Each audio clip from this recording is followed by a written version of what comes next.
Intense fighting is taking place on the streets around the army headquarters and presidential palace in Khartoum as the conflict between the Sudanese Army and the paramilitary group the Rapid Support Forces enters its third week.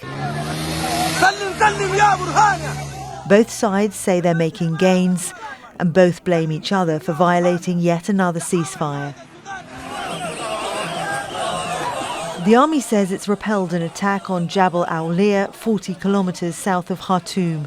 It blames the Rapid Support Forces for the continuing violence. The RSF denies this and says it's taken control of an area south of the capital. We convey good news to our commander and tell him that the battles are over and that the remnant groups have fled. The main market is back to normal now and the Rapid Support Forces are welcomed by the people. The UN envoy has reiterated calls for a permanent end to the violence and issued this warning.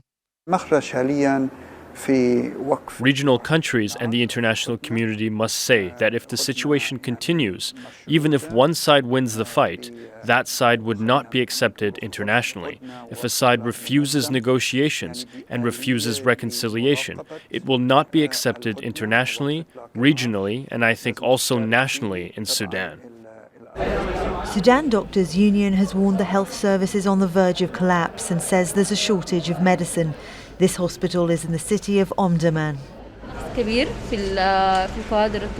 We lack medical staff and facilities. Our shifts have been extended, but there are only 1 or 2 doctors to cover 2 or 3 departments.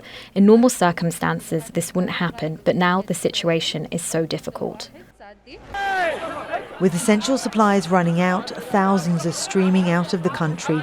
Many are heading to Port Sudan on the eastern Red Sea coast. I was among the people trapped for nearly 7 days in Khartoum with no food, electricity or water. The conditions were very bad, but thank God we managed to leave and come here. The journey was a bit difficult, but things worked out and we arrived. Now they wait to register for a ferry to Saudi Arabia, relieved to be out of immediate danger, but uncertain about when it will be safe to return. Victoria Gatenby, Al Jazeera.